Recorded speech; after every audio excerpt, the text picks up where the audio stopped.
Hello, everyone, and welcome to another How Lou Sees It review. Today, I am taking a look at the card game Trio.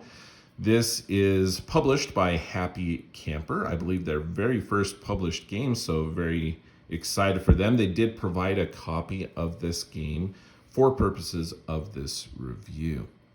So I'd like to thank them for that and let you know about that. The game is designed by Kaya Miyano, and it is for 3 to 6 players, ages 8 and up. This is a great family card game. It is really simple to learn, teach, and play, and it's really fun too. So let's go ahead and take a look at the box. First of all, you'll notice just beautiful production quality on this. Even the box is just really beautiful. It's got that dark black background with these really bright colors and this gold foil, and that is reflective of the actual cards in the game as well, which you'll see here in just a second. So with that being said, let's show you what goes in the box. Comes in the box. And you'll see even on the inside that beautiful, bright, vibrant artwork against the black background. Really beautiful. Let's talk about the rules. The rules here are really, again, the game is very simple, very great rules, great layout, some fun art in there as well. They have some team variants. And there's really 2 primary modes to this game. And talk about those now. How do you win Trio? So Trio is one, you can either play the simple mode or the spicy mode. And really the spicy mode isn't like that much more advanced or complex. It's just different. So you win the game by having any 3 sets of 3 or by having the special 3 sevens. You would automatically win, even if that's your only one. There's the spicy mode, which what changes it up, you'll see these on the cards too, but each of these cards, the numbered cards, have different numbered cards in their corner or corners. And what happens is in the spicy mode, instead of having 3 sets of 3, you have to have 2 connected trios. So if I have 3 sets, I have 3 2s, I need to either have 3 5s or 3 9s to win. So it makes it very specific, right? So that being said, there's going to be a little bit of change in the setup. I'll talk about the card quality and everything here in just a second.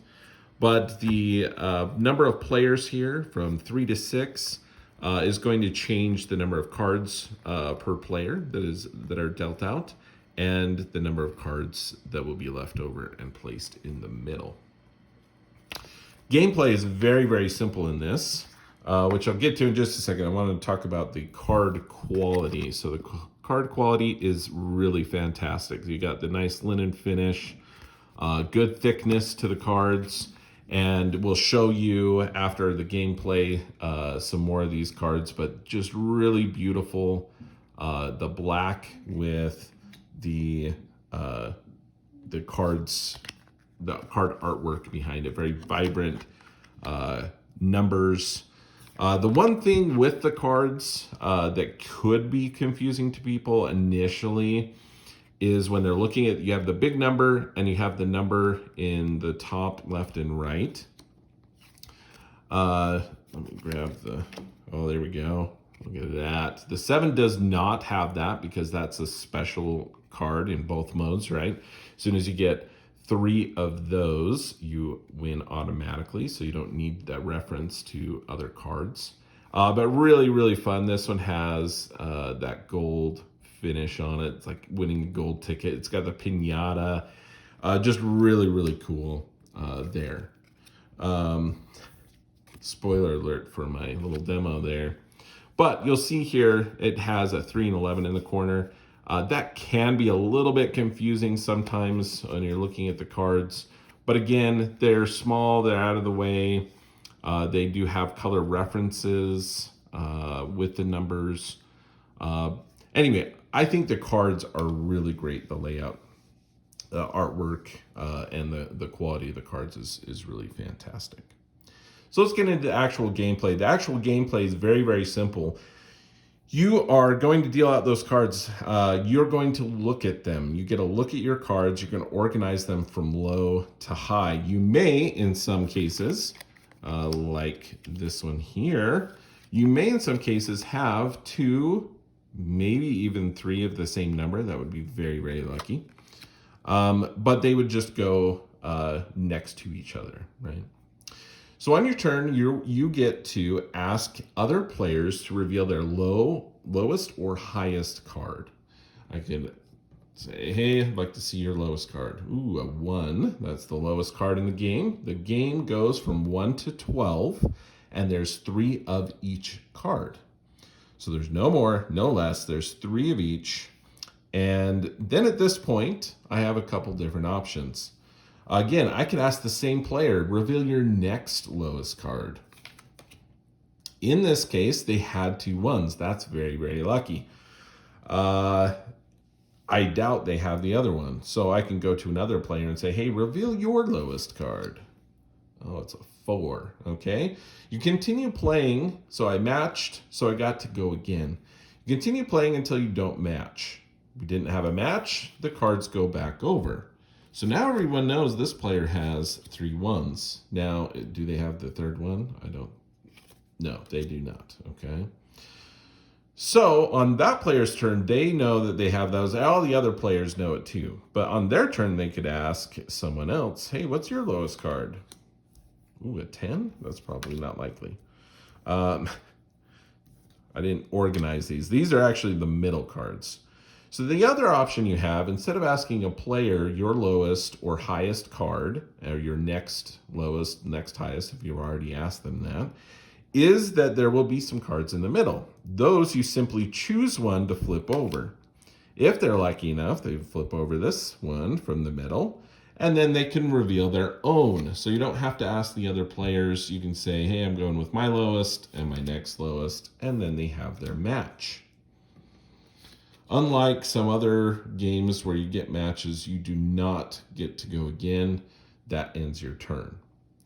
The other way, obviously, to end your turn is if you reveal lowest, you don't have a match, that's going to end your turn. It's going to go on to the next player. And that's the game. You're going for lowest, highest.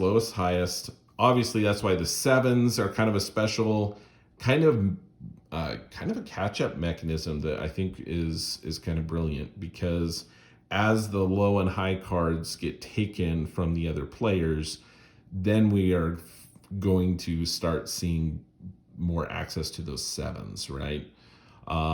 And so if you're behind, even other people have 2 and you haven't had 1 yet, there's still hope for you in getting those 7s. So I like that mechanism there.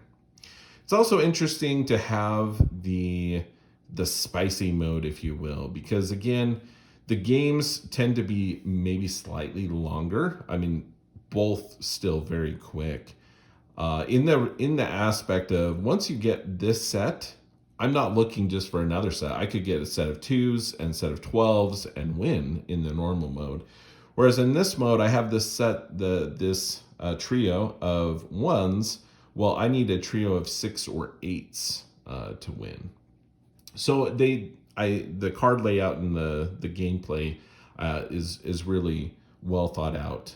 So very, very fun game. It's again very easy because it's just a step up from those memory games. You have to remember what cards were flipped over in the middle, and they're not going to be in any sort of order.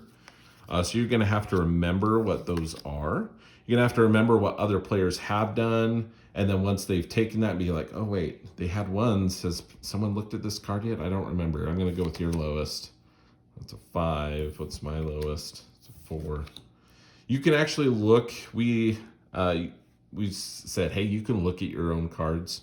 You can kind of have your own house rule on that of, hey, once you've set them down, you can't look at your own cards.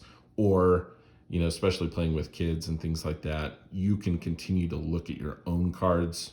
You just have to remember what is on the table in the middle, what the other players have. And that's the game, going low, high cards, trying to find those, get the sets.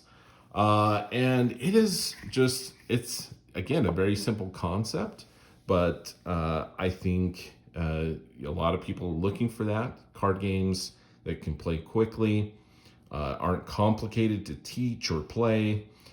Trio definitely fits that category. It is 3 to 6 players, so that may catch a few people. If they're looking for, a 2-player game, this isn't going to fit that bill.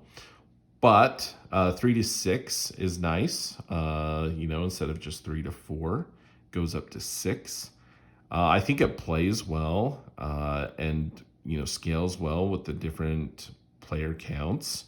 I think it works really well with 4 as kind of a sweet spot. The team variance is a nice added element as well, where the beginning of the game you can choose to switch a card with your teammate. You can't really communicate anything else, but you do have that option of, hey, choosing that. And then once a team, since they're sharing the matches, once a team has a trio, the other team gets to, at that point, switch an additional card if they so choose. So it's kind of a nice catch-up mechanism there as well. But yes, very pleased with Trio. Very fun, great production quality, great gameplay. Just really love the cards and what they did with it. Probably one of my favorite kind of stylistic choices for cards, where it doesn't really detract from the number, but it's just gorgeous. So anyway, that is Trio, and that is how Lou sees it. Thanks for watching. And if you like this video, please subscribe to the channel, like the video, and we hope to see you back as well. So thank you very much, and we'll see you in the next one.